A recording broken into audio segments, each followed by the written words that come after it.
Good morning, YouTube. This is Francine with Grow From Within on my channel. And I did speak with you guys the other day about just restarting my channel, just starting over.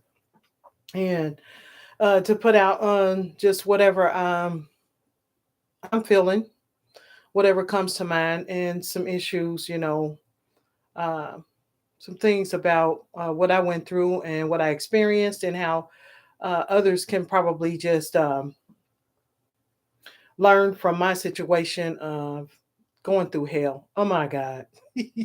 It's actually not anything to laugh about. I can laugh about it now, but um, most definitely want to put my face out there though, and to show the world that I exist.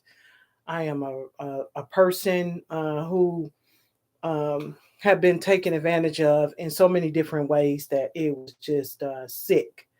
It was wrong. It was crazy. And that's what also prompted me. Well, actually, it didn't prompt me to write my book. I already had the idea of wanting to write a book.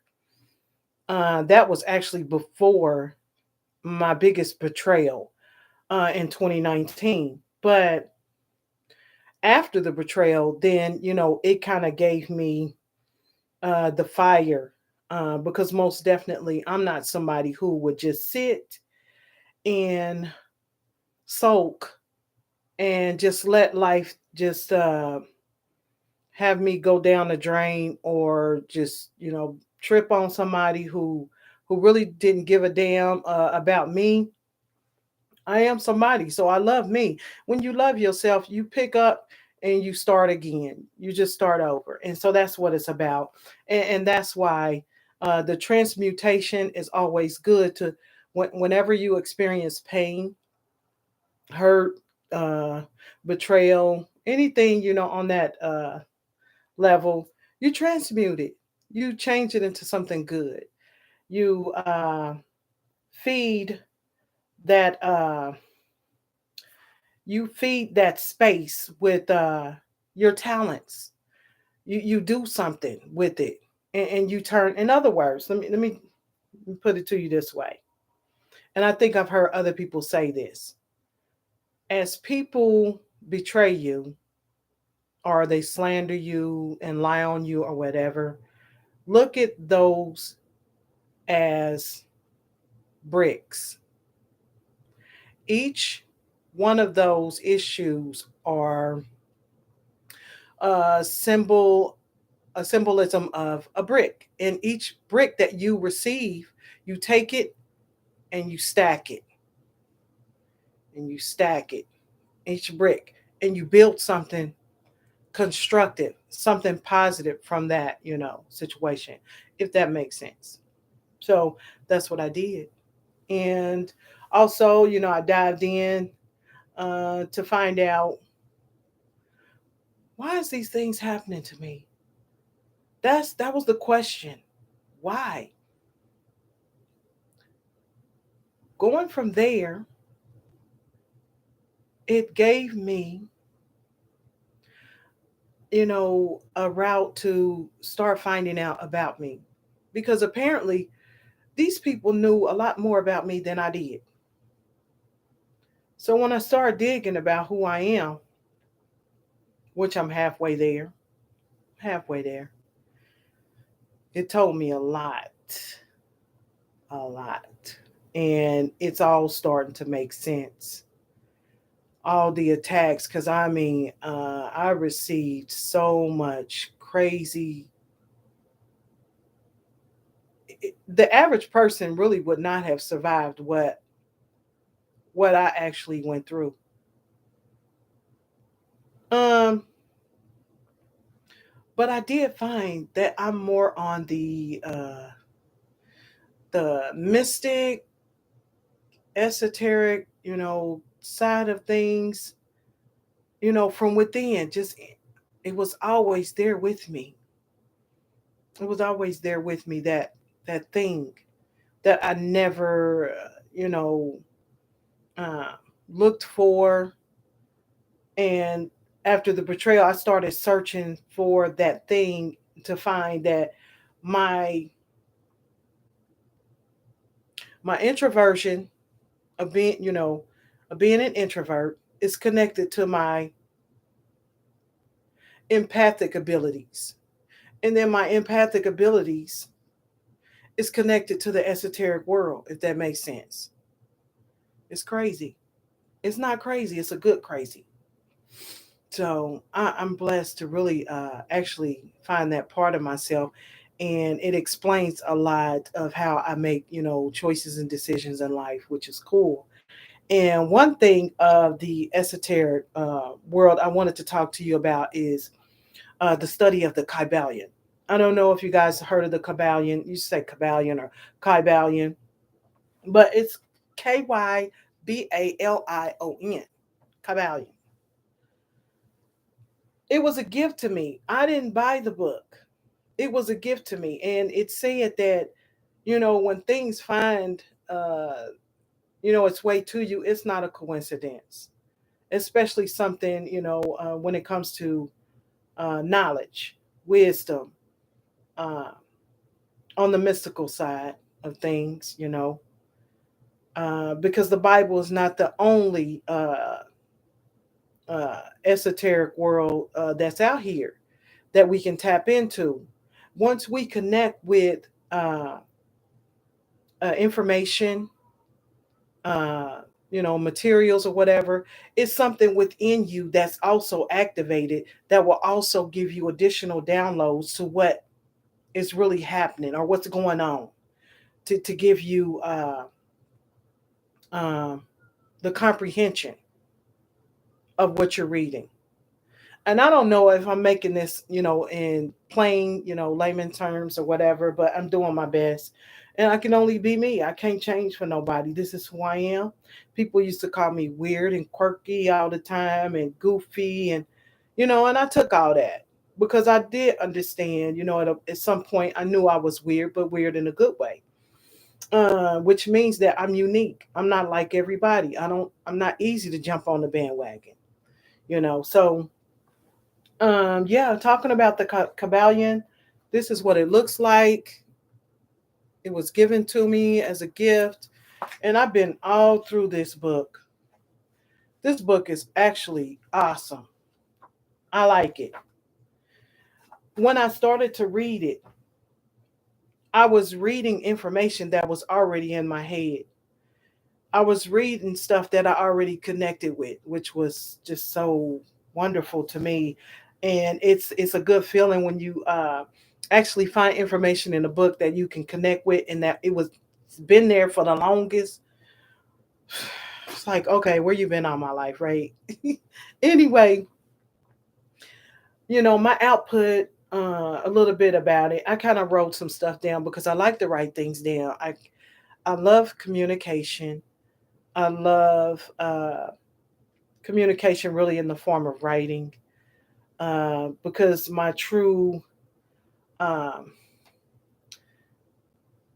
my true words, I guess, I don't know, it's kind of hard to say because again I'm still rehabilitating my throat chakra and sometimes words are a little screwed up regarding I have a little bit of dyslexia a little bit.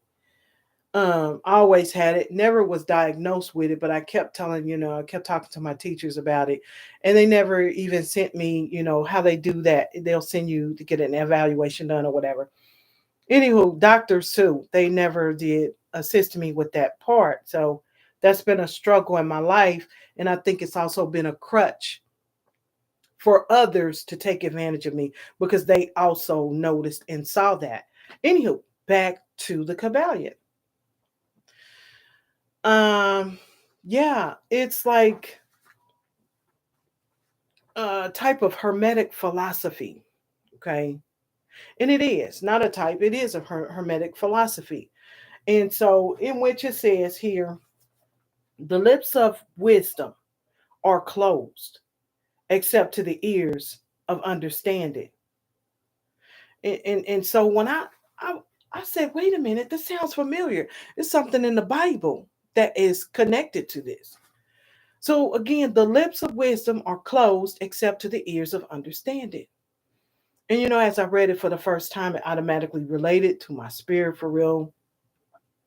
Not only do we see with spiritual eyes, we also need to listen with our spiritual ears. And basically, to me, that's what it sounds like. So if the lips of wisdom are closed, that means somebody's ears are not really getting that point. That's what this means. That's what this means. If the lips of wisdom are closed but still speaking, the lips of the person with the wisdom that's speaking. And if nobody is picking up on it, that means that the ears of understanding is closed. So yeah, the lips of wisdom are closed except to the ears of understanding. And I thought that was really cool. And I just started, and that was like in the beginning of the Kabbalion, and that just really excited me. And then I just kept going after that. I just kept going. Because the introductory part was pretty, mm, yeah, it was okay. But I had got to the first chapter of it, which actually had that statement there. And that's when it was getting real heated for me. I was real excited about that. I'm somewhat of a person of books. I love to read books. I get away and by reading books, different books, and mostly by way of the Bible. That's where uh, my getaways began in the Bible. But also, still open to receive, uh, the knowledge so that I'm able to apply it toward my life and my children's lives.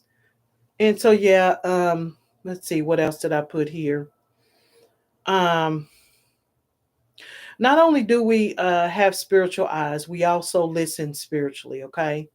Meaning people who are gifted with wisdom are always speaking, but the language is very mystical, words that connect with the spirit and conversation, if that makes sense. Um, I believe, let's see, Second Timothy 2:15, that was the one that was connected. And it says here, so that the spirit within resonates or not relate. Does that make sense? If you're not getting it, let me see if I can break it down. Now, let me pull up Second Timothy 2:15. Let me pull it up real quick.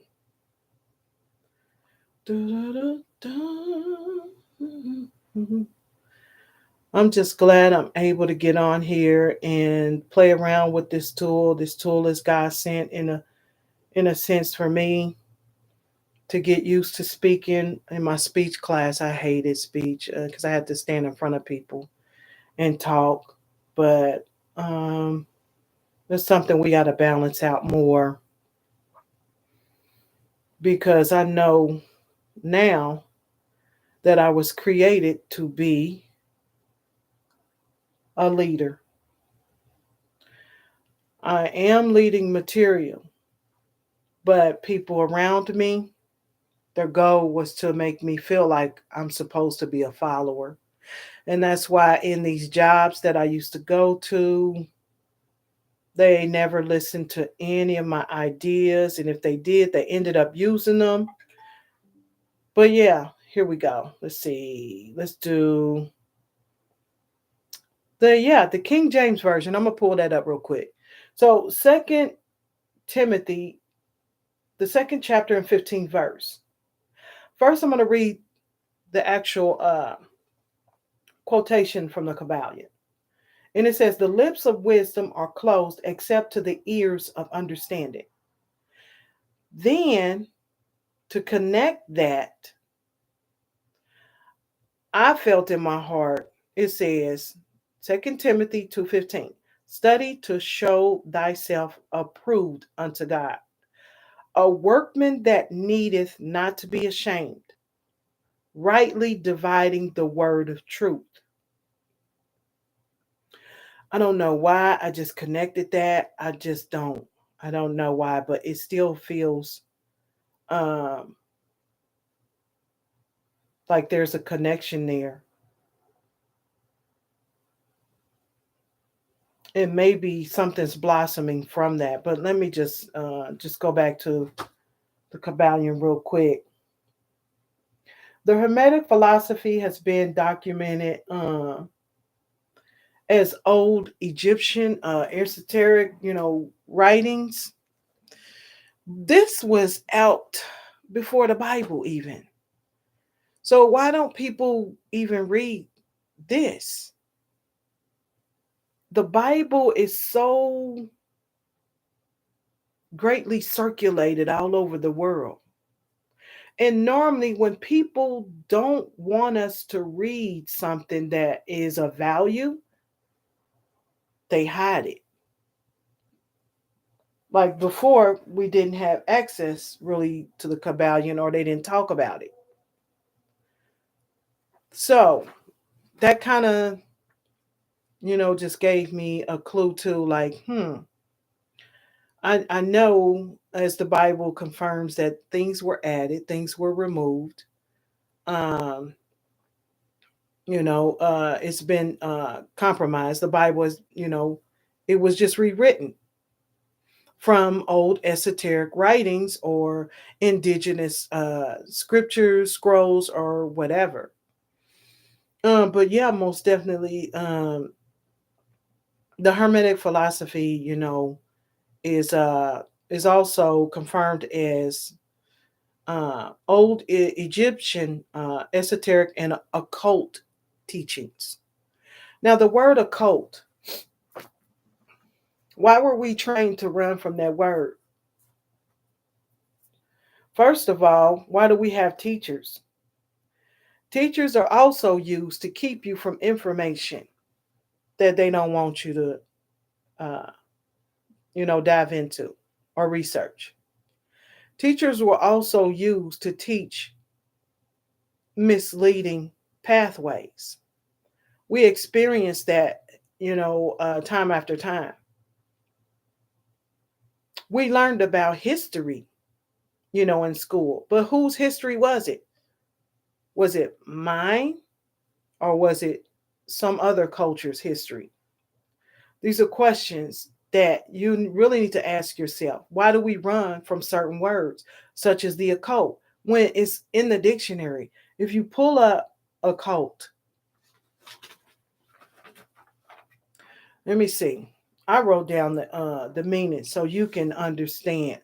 Occult, OCCULT. This means of or dealing with supernatural or magical influences. So, preachers, which are teachers on the spiritual side, are teaching about the Bible, but that's an occult. Churches are occults. Do you not get it? Again, the definition of occult. Of or dealing with supernatural. What is supernatural? Something unseen. Or magical influences. What is magical? Something unseen. And so it further states that it's magical influences or occurrences. Occurrences. Come on now. Okay. Hmm. Magical or spiritual occurrence. Something you hear in the kitchen. Somebody knocked over a glass and nobody was there. That's an occurrence. Something happened, but nobody was there. It's funny. Also, it further says to the occult is available only to the initiate, secret or mysterious. That's who I consider myself to be, a mysterious person. And I think other people knew it before I knew it. And this is why I was getting a lot of taunting and teased, in school. But then as an adult, I actually became harassed and gang stalked and attacked in many different ways, such as, my tires getting slashed for no reason, um, my lug nuts on, a wheel or two would be loose to, cause an accident, or, people attempting to break into my car and damage my windows, and I can go on and on and on with the different ways that I have been attacked without knowing who or why.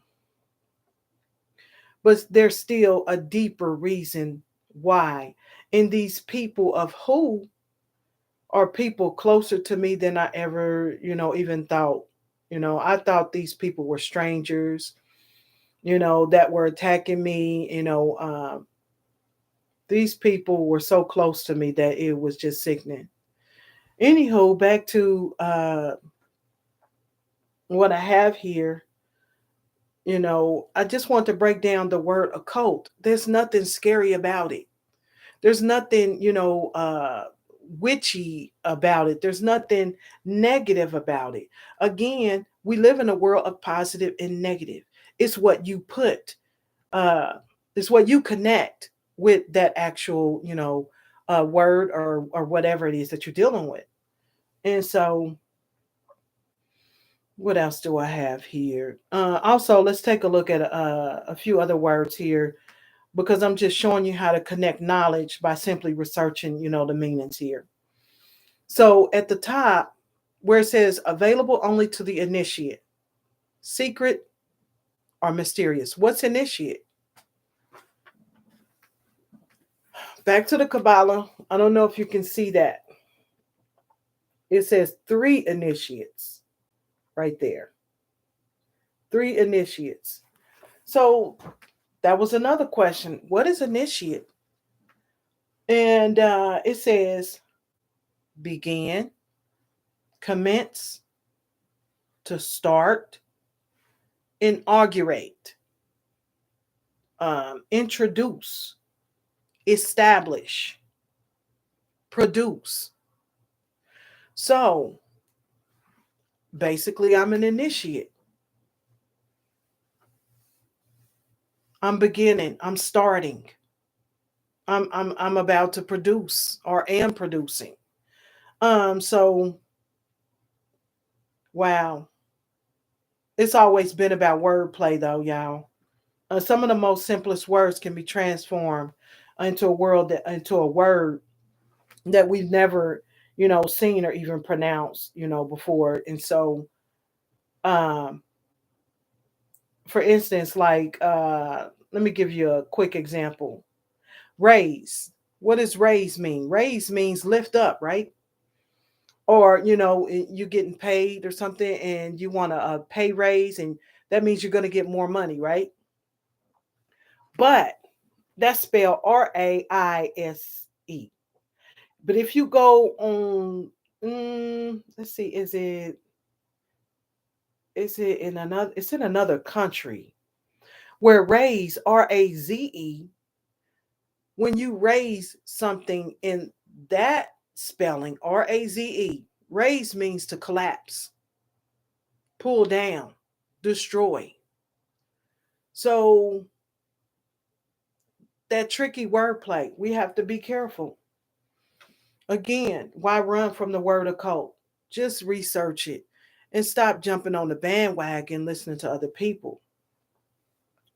Now, another connection I found very interesting with this philosophy, the Hermetic philosophy, which is the Kabbalion, is that Egypt is also the home of the Sphinx, which is, I believe, one of my ancestors, um, for real. And in the pyramids as well, is connected to the pyramids.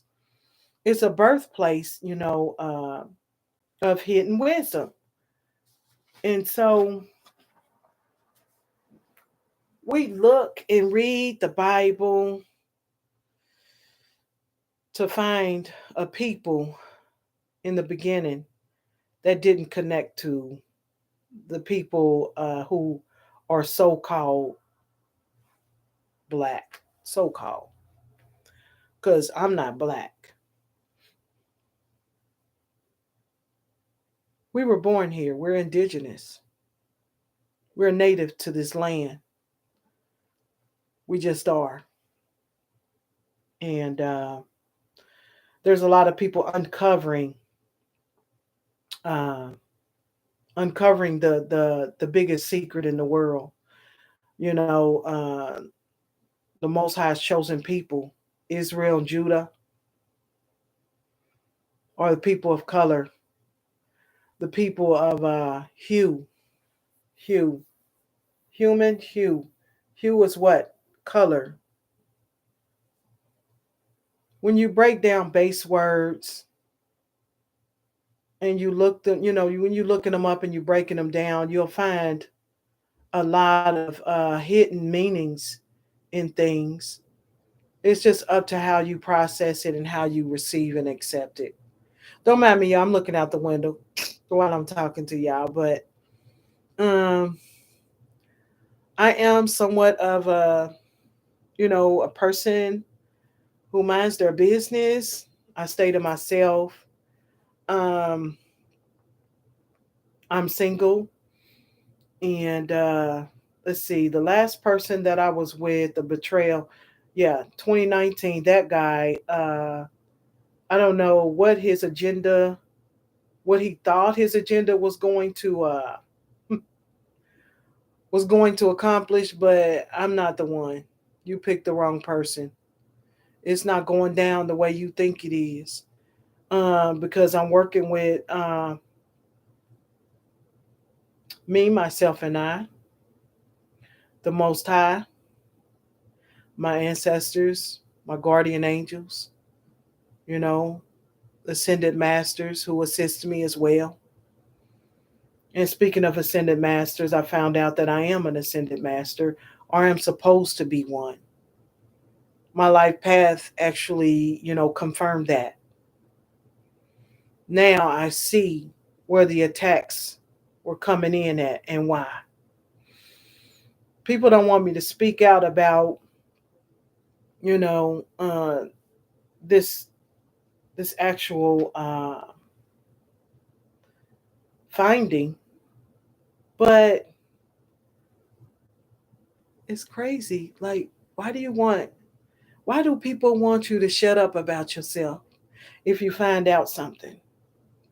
And I can still dive into my child, my inner child, and sometimes she comes out and she's talking right now.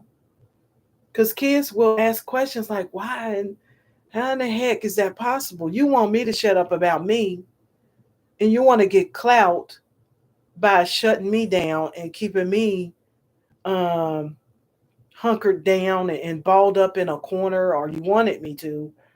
And I don't get that. That's wow, damn. Again, to connect the esoteric world, tarot cards, people who read tarot, the two words, the Torah, Torah, and tarot, Tarot. Too close. Base words, too close. I started researching, right? They are connected. Let me tell y'all something. I looked up uh, tarot cards and I researched. I went as far back as I could, and it was found that I forget what the guy's name was, but um, he found that the indigenous people, the people of the Most High, the Most High's people that were being, closed, shut up about their beliefs. Okay, our connection to the Most High. They were being, what is the word I want to say? Um, I guess banned from speaking out about it. Okay, and so they found another way to connect, and it was through tarot cards. They created the cards to actually do what they needed to do and still assist our people. And we were still made to believe that tarot was, evil, that it was an abomination, that it's bad. Anything is an abomination if it's connected to evil. Again, we live in a world of positive and negative. It's what you do with it, it's how you live it's your intentions in it that's going to make a big difference. Because how is it that, that Bible, what's funny, I found in the Bible, it talked about a lot of scriptures of do's and don'ts. And I was like, well, damn, if it's up to all this, we all dead. We are all dead if it's up to all this. But when you break down what's really happening, it's just a world of positive and negative. And it's what you put your intentions toward. If you are somebody who's intending to hurt people, and uh, just straight doing evil, you know, and your intentions are just bad, it's like that's not gonna work. But if you somebody who uplifts people, you like to talk to them, you like to, show them the positive side of things, when they're going through, and when they need help, you don't knock them, even further down, and you try to do what you can to help within the ability of what you have, to support them with. That's just a beautiful thing. And that is most definitely what the Most High wants us. He wants us to do that. He wants to see more of that. And that's called balance, right? That's called balance. Because, the intentions of wanting to hurt somebody is really, that's mean. I think that's past me. That's cruel. And um, these people came against me to try and get me to not show my face to the world, to hide myself for no reason, in which I'm already somewhat hermity because I am hermity. I'm a Virgo. I like being by myself sometimes, and sometimes I like being around crowds too. But it's no problem being by myself. It's not a problem. So these people want me to be by myself and to be alone and to hide myself from the world so that their narrative of telling people that I'm sick or I'm not social or whatever, all this just craziness. It's like um it's not fair to the person who's experiencing it, because it's like, why don't you go and ask that person? Why don't you go and talk to that person and actually, use your own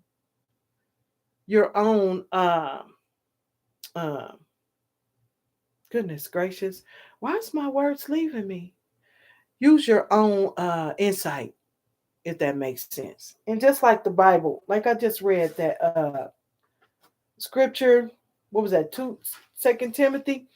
If the Bible tells us to read and show thyself approved, right? That's the same thing with people. We shouldn't let other people allow us, the last say in a situation. We should go and research it for ourselves. And that's the bottom line of what I'm saying to here as well. Go and ask that person, go talk to that person, and you make the decision from there. Let me get this out of here.